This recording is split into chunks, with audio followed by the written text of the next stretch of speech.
Olá, começando mais um podcast, o podcast da Rise Hands. Hoje chegando ao seu terceiro episódio, ou seja, o que começou com uma ideia de testar e registrar nossos papos e discussões sobre construção de audiência, começou a ficar sério e oficial, não é mesmo, pessoal? Eu sou o Gabriel Schmidt e aqui comigo o Jimmy e o Fábio Ferrari, e hoje com um convidado super especial. Não só o convidado é especial, mas eu acho que este episódio tem um tom bastante especial, porque é a nosso primeiro convidado, a nossa primeira entrevista. Então, um tempero extra. Um temperinho extra aí. E hoje aqui com a gente está o Christian Ruppenthal, CEO e fundador do Sorro, Centro de Inovação. O Cris foi graduado em Ciência da Computação com MBA em Gestão de TI, pós-graduado em Design no Canadá e construiu seu primeiro negócio aos 16 anos, bem cedo, hein? Após trabalhar na Alemanha no segmento de nanotecnologia, retornou ao Brasil, onde fundou empresa de telecom, vendida posteriormente. Em seguida, iniciou uma startup com foco em desenvolvimento de drones. Cris também é CEO e cofundador da Clix, startup que desenvolve soluções de IoT, e junto ao Sorro dedica a maior parte do seu tempo a impulsionar inovação e compartilhamento no ecossistema de Florianópolis. Resumidamente é isso, não é, Cris? Seja bem-vindo aí ao nosso podcast. Prazer enorme te trazer e a gente sempre que pode bate um... Quem ouve isso tudo vai pensar que eu tenho 59 anos já. Não, mas também o pessoal ouviu que com 16 anos você já estava empreendendo, né? Então é isso aí. Então seja bem-vindo, cara, e conta um pouquinho então dessa história pra gente, o que te trouxe até aqui o Sorro. Bom, a história é bem longa, na verdade, mas do Sorro, eu tenho que começar um pouquinho antes, justamente com a empresa dos drones, que era a Aero Intel. Eu comecei a desenvolver essas plataformas para mapeamento de grandes áreas em 2011, mais ou menos, e então fui fazendo uma construção, começou com importações de fuselagens prontas da China, adaptações, e em 2016 eu acabei mudando a sede da empresa daqui de Florianópolis, fui para Campo Bom, no Rio Grande do Sul, já que eu continuei desenvolvimento, e aí foi uma época onde a gente fez uma aeronave do zero, então toda a parte de aerodinâmica, toda a parte de aviônica foi construída por uma equipe local, e a gente participou com esse projeto do Inovativa Brasil. E durante esse período ainda tinha mais um projeto em paralelo que estava acontecendo na Nexera, então estava num indo e vindo de Florianópolis para o Rio Grande do Sul, que era toda semana, e quando terminou o processo de Inovativa, onde a Aero Intel até ganhou o prêmio daquele ano, aí eu decidi trazer a empresa de volta para Florianópolis. Tá? E aí, vamos dizer, quase um acaso do destino, o que era para ser só o aluguel de um espaço para continuar o desenvolvimento da Aero Intel, acabou se tornando uma aquisição de um imóvel que hoje é o Sorro. E isso foi no final de 2016. E aí de lá para cá, aí é uma história bem diferente. Eu tive que segurar com a Aero Intel, não tinha mais como, né? A Aero Intel tinha uma equipe grande e tinha todo um investimento a ser feito na parte logística, de manutenção, de atuação em outros estados. Então, como eu tinha esse outro projeto que ficou também muito grande, que é o Sorro, eu tive que parar com a Aero Intel. Ali foram depositadas só 3 patentes de alguns casos de uso e de algumas invenções que a gente fez durante todo o processo de desenvolvimento. E o foco aí virou Sorro. Ele chegou a ser produzido produtos para clientes? Não, o avião que a gente produziu, que seria comercializado, ele nunca foi vendido para ninguém. Durante todo o processo ali de construção da Aero Intel, a gente trabalhou com serviços, principalmente mineradoras, áreas de reflorestamento, que era uma forma de, vamos dizer, de testar o produto e também de capitalizar um pouquinho, que a brincadeira de avião é meio cara, então tinha que ter algum retorno também. Para quem não sabe, a gente está batendo esse papo aqui com o Cris no Sorro, no prédio do Sorro, Centro de Inovação, onde também fica o nosso escritório da Rise Hands. Então, Cris, a busca, o encontro deste espaço aqui que depois propiciou e gerou o Sorro, a ideia do Sorro, foi uma busca por um espaço para fazer esse desenvolvimento inicialmente. Precisava uma área para poder tocar esse negócio. Isso. Mas aí o que aconteceu? Eu estava numa ponta, eu estava vivendo aquele sonho de fazer aquela startup que todo mundo busca. Começa do zero, começa pequenininha, faz o MVP, ganha um concurso e agora vai buscar investimento para crescer. Então eu estava tentando realmente viver esse sonho, só que é um pouco complicado, principalmente para startups que trabalham com hardware. Principalmente aqui em Florianópolis, talvez em São Paulo talvez tivesse um pouco mais de sucesso. Mesmo assim, nessa época, Cris, quando estava nesse processo, tu já identificava em Florianópolis esse espaço, essa aura da inovação, esse fomento por tecnologia e inovação desse ecossistema, que tu já sentia que Florianópolis era mais propício para o que tu buscava em relação a outros polos? Sim, eu comecei, como eu me mudei para Florianópolis em 2011. E aí a ideia dos drones começaram meio de forma bem independente, eu não fazia, vamos dizer, parte do ecossistema, dessa parte toda de inovação e tecnologia daqui ainda. Isso foi acontecendo aos poucos. Então, eu aluguei um espaço na Carvoeira, que é próximo da UFSC, justamente para ter esse contato mais próximo com o pessoal da universidade. E dali, aí sim, eu comecei a ter mais contato também com a CAT, com a Fundação CERT, começar a enxergar mais esse movimento que acontecia em Florianópolis, né? Até o momento de eu oficializar essa parte de produção de drones, eu não tinha esse contato ainda, assim. Eu sabia que existia, mas eu ficava meio de fora. Então, foi mais ou menos por aí. Legal. O Cris, a gente acompanhou, eu um pouco mais de fora desse mercado específico de drone, mas a gente todos acompanharam esse boom do drone no Brasil, né? Todo mundo queria ter o seu dronezinho com a sua GoPro, fazer suas imagens aéreas. Como é que está esse mercado hoje? Assim? Como é que tu sente essa curva de drone? Vamos falar do Brasil, né? Teve aquele boom, não sei se eu estou certo, me corrige se não. E como é que está hoje esse mercado? Hoje melhorou muito. Quando eu estava, até um ano depois do Inovativa, o INCRA não homologava levantamentos feitos só com drones ainda, né? Os drones que eu fazia também não eram drones esses de filmagem, eram tipo avião mesmo, eram drones maiores para mapear grandes áreas. E até então eu tinha tinha essa possibilidade de o mercado expandir muito mais. E depois, ali no final de 2017, que o INCRA aí oficializou, e aí sim facilitou muito para as empresas que produziam drones, não só para a Aerointel, mas aqui em Florianópolis, por exemplo, tem a Horus. Fora de Florianópolis também tem várias outras empresas, Exmobots, que eu acho que foi a precursora do desenvolvimento de drones no Brasil, principalmente esses de mapeamento. E hoje em dia tem bastante mercado ainda, tem bastante mercado. O Brasil é um potencial consumidor de serviços de drones muito grande, por conta do território, por conta da produção agrícola, por conta de latifúndios. Então é muito legal. Dá uma dorzinha de saber que poderia ter sido feito alguma coisa, mas teve que parar. De uma forma foi trocar uma coisa que eu gostava muito por outra que eu acabei aprendendo a gostar com o tempo, né? Mas que também me trouxe outras possibilidades. Então, com a experiência que eu tive na Aerointel, eu tive uma base muito boa para trabalhar com microcontroladores, para entrar hoje nesse mercado de IoT, que também é um mercado que vai crescer muito, que já está crescendo de forma absurda, não só no Brasil, mas no mundo inteiro.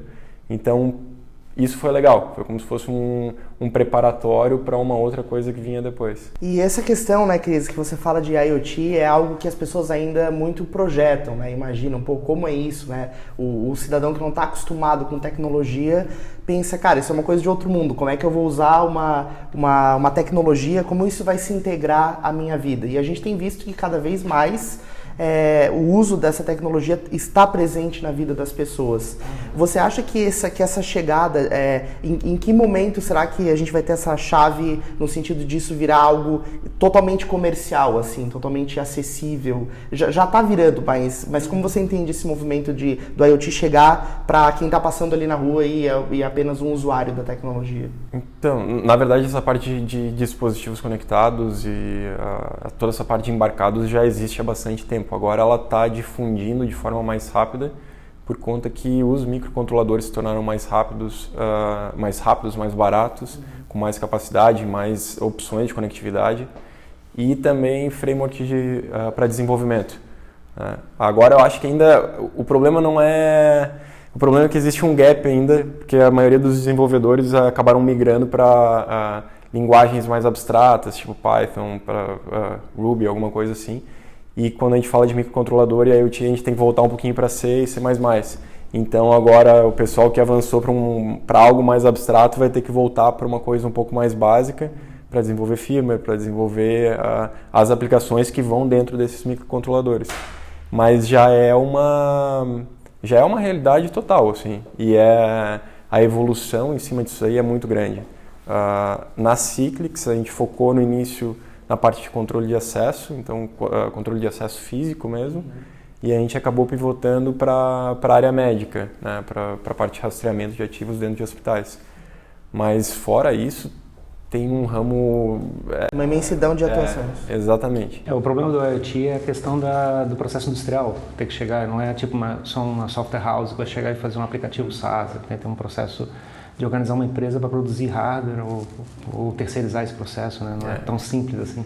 Tem algumas coisas facilitam, né? Até prototipagem na China hoje é bem mais fácil. A gente customizou o hardware na China e trouxe para cá como amostra e foi relativamente rápido a última experiência que a gente teve.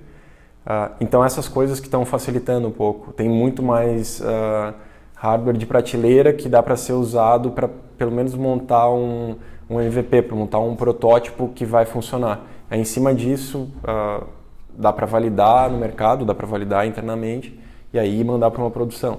Mas essas coisas estão se tornando muito mais rápidas, por isso que o IoT, soluções baseadas em IoT estão crescendo muito. Uhum. Perfeito. E até trazendo um pouquinho esse contexto para o Sorro, né? A gente estava conversando esses dias ali, se esbarrou no corredor, e você falou que o Sorro surgiu de uma necessidade que você tinha, de ter um espaço, de ter um lugar, né?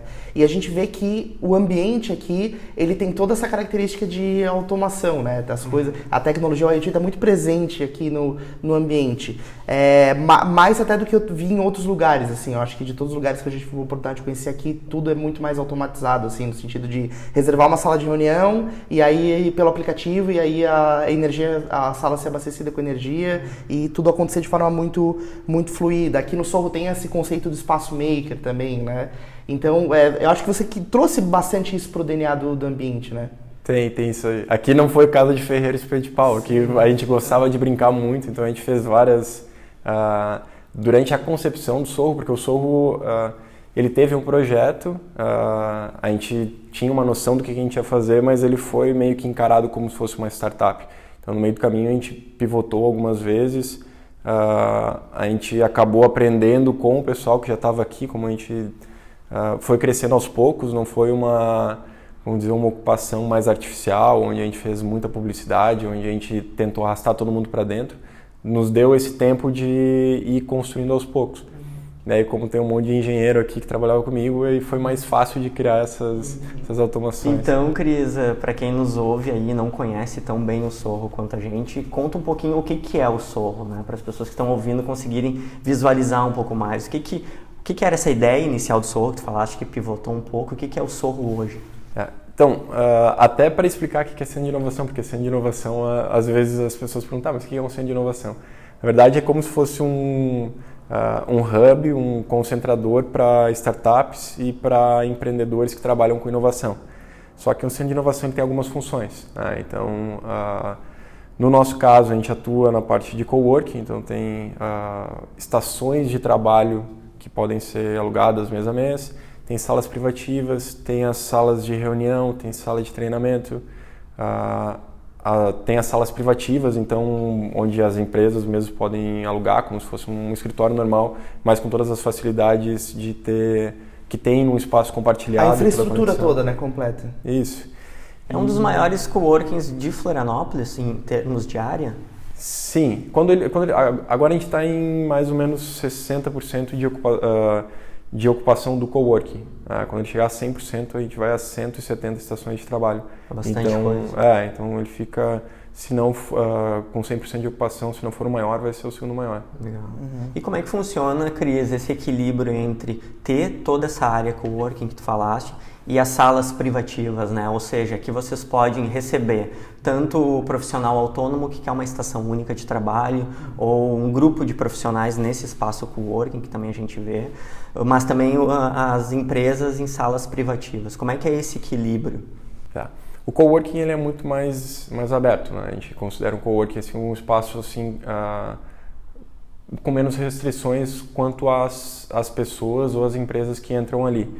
Nas salas privativas não, nas salas privativas a gente tem uma preocupação um pouco maior com o mix de empresas, que a ideia é que o Sorro seja vamos dizer, um ecossistema onde as empresas que estão aqui dentro colaborem para o crescimento do todo, né? Então, por exemplo, eu não posso colocar empresas que não têm nada a ver com tecnologia ou com inovação, porque vai ser uma quebra muito grande. Então, a gente faz algumas vagas para empresas específicas. Então, tem empresa que atua na parte de marketing, tem empresa que atua na parte de tecnologia, de ouvidoria, tem empresas como a RAP mesmo, que tem a parte de expansão deles no sul do Brasil, aqui no Sorro. A Nexera também veio como praticamente um âncora do espaço, então trouxe uma incubadora que é legal. A Mosquite estava recentemente aqui. A Mosquite, que foi a primeira graduada, que ficou um pouco mais de um ano aqui conosco e também nesse período mais do que duplicou o MRR, né, receita recorrente. A Feeds também. A Feeds acabou de entrar, tem várias empresas entrando. Então a ideia é justamente fazer algo um mix legal, onde as pessoas e as empresas consigam compartilhar os serviços e crescer juntas. Legal. O Sorro, na verdade, né, Cris, assim, ele é o primeiro representante da inovação no continente, assim, né? Agora tem um outro centro de inovação também em São José, mas existe esse contraponto, né, de ter um posicionamento de inovação no continente, falando do contexto Florianópolis, né, onde grande parte das áreas de tecnologia e inovação estão na ilha. Como é essa relação? Porque além de ter um coworking, é também um centro de inovação. Que desafios que existem em fazer um centro de inovação acontecer, né? O que tem que ter nessa receita para a coisa funcionar, para isso ser caracterizado como um centro de inovação? Bom, então tem esse mix de funções ali, então coworking, salas de treinamento, salas de reunião, a incubadora que veio agora. Em breve a gente vai começar um espaço maker, vai ter um estúdio de gravação aqui. A gente tenta oferecer ferramentas para as empresas, para os empreendedores que querem trabalhar com produtos ou serviços inovadores. Então a gente tem que pensar quais são as demandas desse pessoal. No caso do Sorro se posicionar no continente foi bem estratégico, por questão de logística. Boa parte da mão de obra das empresas que trabalham com tecnologia hoje aqui em Florianópolis está no continente. E a parte de trânsito aqui em Florianópolis é um problema, principalmente para quem está querendo atravessar e chegar na ilha. Então, sair de manhã para atravessar a ilha demora horas. Sim. Então, ter um ponto onde a pessoa não precisa pegar esse trânsito e é um ambiente legal aqui, ainda é super bonito. 30 metros da praia, né? 30 metros da praia. Não atravessa a rua, tá ali. Inclusive, né, estamos olhando para o mar nesse momento, né? É um podcast de frente para o mar que a gente está fazendo. Então tudo isso ajuda, mas o foco, a construção do Sorro foi acontecendo aos poucos. No início o nosso foco era muito mais em infraestrutura, de ter um espaço físico onde as pessoas pudessem trabalhar, e hoje em dia é muito mais voltado à metodologia e criação, geração de conteúdo, geração de valor para essas empresas. Não necessariamente físico, mas alguma coisa que vá agregar para que elas possam criar um serviço melhor, alguma coisa assim, ou conectar mais. Muito legal mesmo. E é engraçado assim, né? Porque o Sorro, enquanto centro de inovação e o próprio coworking, ele tem essa característica de criar esse senso de comunidade, né? De comunidade física, assim, todo mundo interagindo, todo mundo no mesmo ambiente. O Sorro pensa, assim, vocês que estão liderando todo esse processo, como vocês pensam estratégias para fomentar esse ambiente, para fazer com que esse senso de comunidade aconteça, para que essas pessoas se relacionem e isso gere negócios, assim, vocês pensam sobre isso? Sim, a gente tem uma meta de ocupação dentro do Sorro e a gente pensou em várias estratégias para chegar nessa meta de ocupação até o final do ano. Mas, como tu falou, hoje no Sorro é um espaço muito, talvez assim, até família, assim, todo mundo se conhece, todo mundo se dá bem, até porque todo mundo que está aqui hoje veio de forma orgânica. A gente realmente não teve que pescar muita gente de fora, tem muita indicação, tem as empresas de referência que viram que estavam aqui no Sorro e que foram enxergadas por outras empresas acabam vindo para cá por uma vontade própria, não necessariamente por algo que aconteceu de forma artificial. Então fica esse ambiente assim mais leve, mais família. Também na beira da praia. Sim. Tem várias coisas que ajudam. Mas ainda assim, continua bem low profile, assim, tentando, não chama tanta atenção do ponto de vista de quem está na cidade que tem um centro de inovação aqui em Coqueiros. Como é que percebe isso? A gente achou que a gente ia ter mais dificuldades. Na verdade, era uma preocupação muito grande. Como que a gente vai? Porque o espaço é muito grande, são 3.200 metros quadrados, são 32 salas, mais todas as 170 estações de coworking. Então isso era um desafio muito grande. Como que a gente ia fazer para, num curto espaço, ter... Rentabilizar o investimento. Isso, ter um retorno de algo que... E considerando ainda mais o mercado imobiliário, que querendo ou não, o Centro de Inovação trabalha muito diretamente com o mercado imobiliário. Claro que tem as outras funções paralelas, mas o mercado imobiliário em Florianópolis está muito ruim ainda, né? Continua. Talvez já esteve numa situação pior, mas o feedback de conhecidos que eu tenho que trabalham na área imobiliária, o que está acontecendo no Sorro é muito diferente do resto. Enquanto todo mundo está devolvendo salas, no Sorro a gente traz pelo menos 2 empresas por mês para dentro, fora a ocupação do coworking. É que existe uma grande vantagem no Sorro, porque a pessoa que é o empreendedor até que nos ouve, ele pensa, eu vou alugar uma sala para eu colocar minha operação. Ou eu posso dividir custos e estar dentro de um ambiente onde eu vou ter networking, vou ter toda a infraestrutura, a opção fica muito clara por vir para um coworking, né? É exatamente isso aí. E também, claro, olhando do ponto de vista de Florianópolis, existe uma demanda muito grande. Né? Poderiam até ser feitos talvez mais centros de inovação, talvez explorar um pouco o sul da ilha, mas existe essa demanda. Né? O mercado de tecnologia em Floripa é muito forte. A CAT ali também atrai muita gente para ficar próximo do centro, que é a Burburinho, de certa forma, onde está o movimento, acontece lá, de certa forma, hoje na cidade, né? Exatamente. E aqui a gente ficou no processo de periferia, da mesma forma que o Sapiens Park também é um centro um pouco mais periférico, o Downtown ali no centro também ficou um pouquinho mais periférico. E é bacana você chegar e conseguir crescer com as próprias diferenças, né? Com o seu diferencial está sendo construído. E vocês têm conseguido acompanhar toda essa agenda do mercado de tecnologia de Florianópolis, que é tanto evento, é tanta informação, é tanto evento nos centros, né?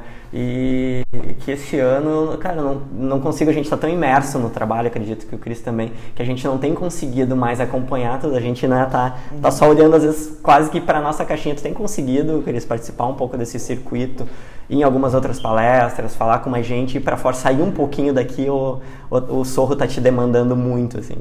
O Sorro demanda bastante, não só o Sorro, mas a Cyclics também. Então eu fico mais ou menos antenado, mas realmente Florianópolis não dá para participar de tudo, é muita coisa.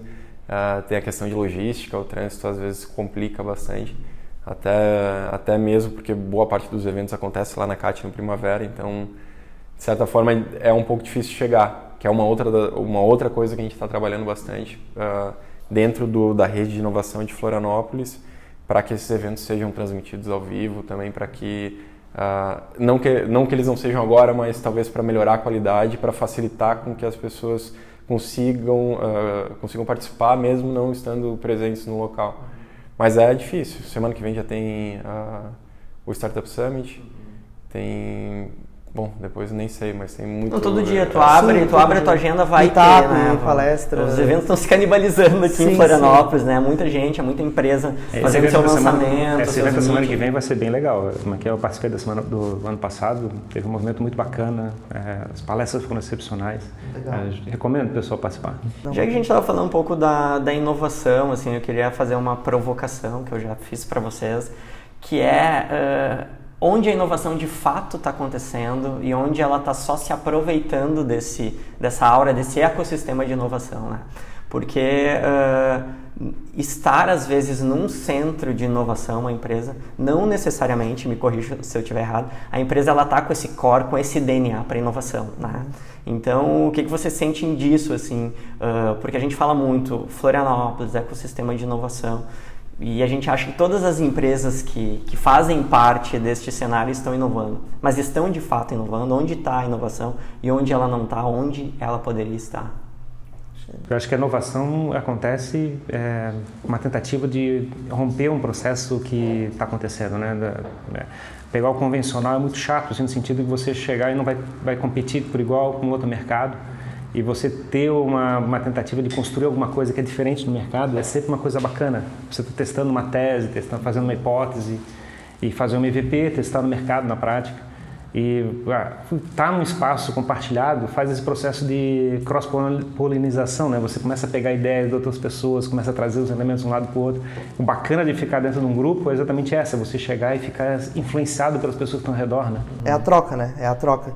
E é interessante, assim, né? Isso que o Gabi falou, que não basta estar no centro de inovação para estar inovando. Você tem que realmente fazer a inovação acontecer. E nesse processo de romper um status quo, né? Porque inovar tem muito disso, né? De você romper algo que já está consolidado.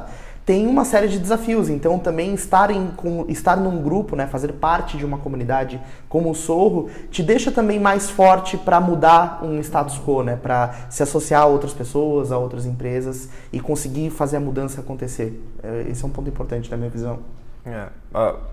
Mais uma vez, eu acho que a cultura de Florianópolis facilita bastante. Todo mundo aqui gosta de compartilhar. Então, se pensa em algo diferente, compartilha.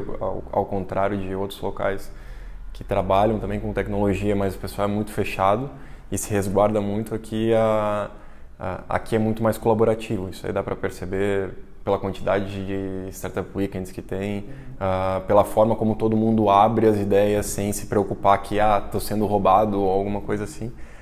Mas é diferente, trabalhar com inovação é complicado, né? Uma coisa é pegar, vou abrir uma cafeteria. A gente sabe que todo mundo toma café, ou quase todo mundo toma café, então é muito mais fácil. É mais, aqui talvez vai ser mais fácil porque tem mais demanda, que passa mais gente. Trabalhar com inovação, trabalhar com um produto, um serviço diferente é um outro desafio, completamente abrir uma trilha nova, né? É pensar tudo que vem antes de... será que o pessoal vai realmente gostar? Será que isso aí vale a pena?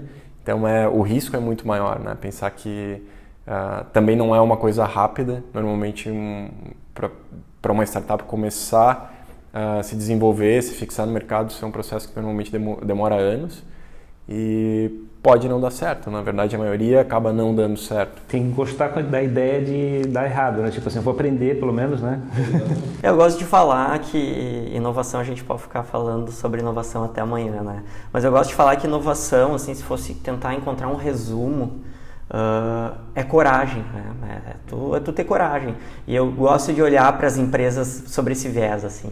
E ali ajuda a gente a identificar quem está investindo em inovação. É as empresas mais corajosas, é os projetos mais corajosos, né? Porque tu precisa um pouco disso, né?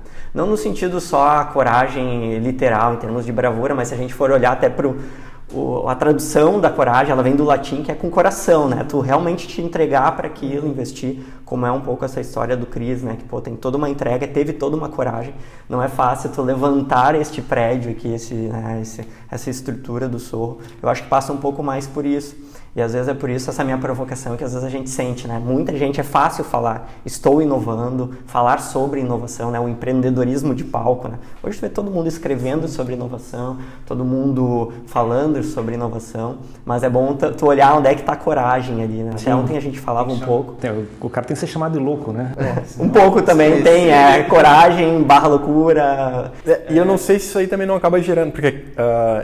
toda essa propaganda que é feita em cima de inovação agora, eu não sei se não gera algum problema, porque tem dois tipos de empreendedores. Tem um empreendedor que vai querer pegar algo que já está rodando e manter aquilo de uma forma muito boa e otimizar e fazer aquilo se tornar melhor. E tem o tipo de empreendedor que não, ele tem essa vontade de criar do zero, de começar algo e depois que está funcionando, não necessariamente continuar. Eu tenho muito disso aí, eu não necessariamente vou querer ficar fazendo a mesma coisa para sempre. Eu tenho essa vontade de sempre, essa ideia é muito boa, vou colocar para frente. Oxigenar, né? Isso. Mas isso não é nenhum, vamos dizer, não é nem algo bom nem algo ruim, é só um perfil, acho, de empreendedor. E talvez essa propaganda acabe arrastando gente que tem uma visão empreendedora mais tradicional para o meio de inovação e não necessariamente isso aí vai dar certo. Sim, concordo. E é muito louco isso, né? A gente pode dizer que o Sorro tá povoado de loucos corajosos, né? É verdade. Da galera que realmente quer meter a cara e mudar algo que tá acontecendo.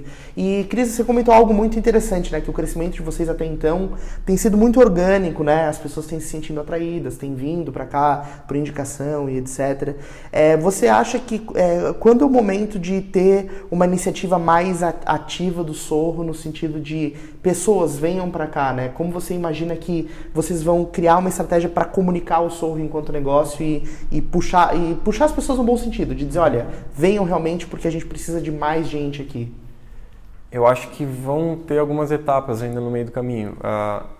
O meu foco como gestor aqui era muito mais trabalhar com conteúdo, né? Atrair as pessoas para cá por causa de um conteúdo, por causa de algo interessante e não necessariamente por uma propaganda mais simples. Então esse podcast que a gente está fazendo aqui é perfeito. Exatamente. É um conteúdo autêntico que atrai alguém que se identifica com aquilo. Exatamente. E aí a gente consegue atrair as pessoas certas, né? É que nem eu falei antes, não adianta eu atrair todo mundo. Eu quero atrair pessoas que realmente pensem como um empreendedor de inovação para cá. E compartilhe ideal também, né? Exatamente. Então é um pouquinho diferente, é um pouquinho mais difícil de fazer também, né? Como vocês sabem, é um pouquinho mais difícil de fazer. Dá muito mais trabalho, tem que... não necessariamente o conteúdo que a gente vai gerar vai atrair tantos números assim, mas é algo que tem que ser construído aos poucos. Sim. E a gente tem falado muito na Raise Hands, né, pessoal, assim, de como fazer as marcas construírem algo que faça exatamente isso que você está falando, né? Um conteúdo que você coloque e que as pessoas olhem aquilo e se identifiquem com aquilo e se sintam atraídas, né? É como fazer esse processo, porque na verdade essa ideia, esse projeto é naturalmente criar um conteúdo, uma comunidade, um conteúdo que gere uma audiência e essas pessoas vão começar a olhar para isso e vão dizer, cara, eu quero fazer parte disso, eu quero estar lá dentro. Como você falou, dá muito mais trabalho, só que a força da comunidade que é criada a partir dessa visão é muito grande, né? E é o que traz o maior valor para os negócios, né? E vai trazer para o Sorro também. Com certeza. Bem interessante esse ponto. E a gente estava falando de empreender, e eu gosto de fazer essa pergunta porque essa pergunta ela rende vários pontos de vista aqui, e a mesa está propícia a ouvir isso. Cris, Ferrari, Jimmy, de dica, não digo nenhuma dica, mas como é que vocês veem uma empresa, né, uma ideia que está começando, quase que do zero, em Florianópolis? Como é que seria o trilhar, digamos, de uma pequena empresa ou dois sócios que resolvem ter uma ideia, resolvem ter a sua startup? Qual seria o processo hoje com a experiência que vocês têm? Qual seria, resumidamente, talvez, porque eu acredito que a resposta é longa e cabe muita coisa, mas qual seria a dica para essa empresa começar usando este cenário de Florianópolis aqui? Sim. Eu acho que o Cris pode ter uma bagagem enorme para responder essa pergunta, né? Assim, acho que a minha visão inicial é a pessoa se municiar o máximo possível de informações, né? A pessoa só consegue criar uma solução, só consegue empreender de verdade se ela souber muito bem o que ela está querendo resolver. Então, acho que o primeiro passo é, a partir da sua ideia, buscar informação, buscar atrair conhecimento sobre aquilo. Né? A minha visão é que 2 elementos principais é você participar de eventos, conseguir ver o que está acontecendo ao redor, começar a participar de alguma lista de distribuição desses e-mails que fica dizendo onde é que tem eventos, meetups ou coisa parecida. Ficar num espaço de coworking, tipo assim, conviver com o ambiente de outras pessoas para ver o que as outras pessoas estão fazendo, para pegar no burburinho, no andar da carruagem, nos corredores, pegar como é que as coisas estão acontecendo e começar a testar as ideias. Antes mesmo de começar a contratar funcionário, coisa parecida. Com certeza. Validar antes, validar não só o produto, mas o produto ou o serviço, mas validar o modelo de negócio, que às vezes é difícil também. O pessoal tem uma ideia muito boa e às vezes para o empreendedor faz todo o sentido do mundo, mas existe essa dificuldade de validar, né? De sair, vamos para o mercado e vamos ver se isso aí realmente funciona. Às vezes a gente faz algo que é tão interessante para nós, mas a gente não sabe se outras pessoas vão comprar. Isso pode ser um problema, né? A principal dor é olhar só para o eu e não olhar para o outro, né? Tipo, só eu tô vendo isso, mas ninguém. Se o outro não tá vendo, por que vai comprar, né? Falando em dor, o pivotar de dói, que nem tu falaste que a Clix, ela pivotou um pouco, né? Apontou a direção do barco para um outro lado. Como é que é esse momento, assim, que tu identifica, preciso sair um pouco dessa rota e mirar para cá? É difícil fazer essa mudança, ela vem natural, A gente tinha todo um planejamento para lançar o que a gente vinha desenvolvendo seria até abril desse ano. Né? Então, só que no meio do caminho, em novembro do ano passado, na verdade, a gente participou de um hackathon, que é um hackathon da Alcatel, a gente ganhou o prêmio do hackathon e a gente criou uma outra oportunidade, que era que já se validou ali, se validou por conta da empresa mesmo, a própria Alcatel já estava trabalhando no que a gente desenvolveu dentro do hackathon e a gente viu como uma oportunidade muito maior. Então, claro, é complicado pensar que todo aquele ano de desenvolvimento que a gente tinha feito a gente vai ter que segurar, mas eu já tinha um pouco de experiência aí também, então não me amargurei tanto. Mas é uma possibilidade muito maior em termos de ser algo legal, de ter uma empresa de grande porte apoiando a iniciativa e de ter um mercado muito bom, que demanda muito o que a gente está fazendo agora, que é justamente essa parte de gestão de ativos hospitalares. Então a gente acabou realmente, cara, vamos segurar isso aqui, até porque a equipe não é tão grande assim. Se fosse uma grande empresa, a gente poderia talvez começar um projeto em paralelo, mas a gente optou por segurar o que a gente tinha desenvolvido e começar um novo desenvolvimento baseado nessa oportunidade que a gente criou no meio do caminho. Mas é complicado, porque é tempo, é esforço que a gente pretende dar continuidade no futuro, mas não necessariamente a gente sabe se a gente vai conseguir fazer. E aí tem que focar no novo e seguir agora agora a gente não tem mais também muito tempo para ficar desenvolvendo coisas novas. Né? Então dessa vez a gente vai até o fim ali porque já está bem validado, a gente já tem os contratos. É sempre um desafio, né? É sempre um desafio mudar o rumo das coisas, né? Se libertar também daquele apego emocional, lidar com essa frustração de, esse caminho não deu certo, né? Bati com a cara na parede, tem que escolher outro caminho. O importante é não ficar apaixonado demais com uma ideia que não está dando certo. Eu acho que o elemento principal é saber que você está na hora de fazer um novo teste. Aí tu tens as tuas preocupações, tens um time trabalhando ali, o que tu vai falar pro teu time, né? Como é que tu vai explicar para eles que estás mudando de ideia? Tinha levado ele até um ponto, aí tu chega assim, agora não quero mais esse ponto, eu quero saber outra direção. É desmontar essa visão de que o empreendedor ele não tem certezas, né? Eu acho que isso é muito... São hipóteses que você trabalha, né?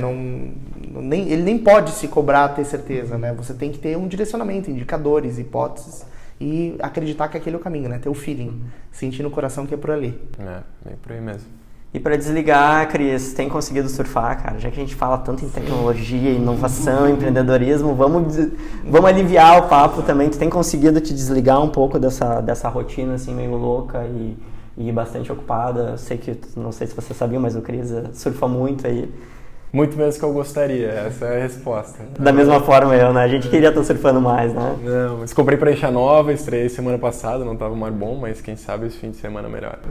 Que bom, então. Legal, cara. É isso aí, pessoal. Não sei se vocês têm mais alguma pergunta para fazer. Não, tá show de bola, gente. Foi bem legal trazer, né? Nosso primeiro... Cara, já é histórico, viu? Já faz parte da história do nosso podcast. Né? O nosso primeiro convidado aí, Cris. Obrigado pela tua atenção aí, pelo teu tempo. Ferrari, valeu. Jimmy, valeu. E voltamos na próxima aí. Quem sabe, né, Cris? Tu volta aí uma outra hora pra gente também conversar mais um pouquinho contigo. Com certeza. Eu agradeço aí até pela oportunidade. Bem legal de estar fazendo parte disso aí. Cara, e pra gente não esquecer, pro pessoal que quiser conhecer um pouco mais do Sorro, como é que faz?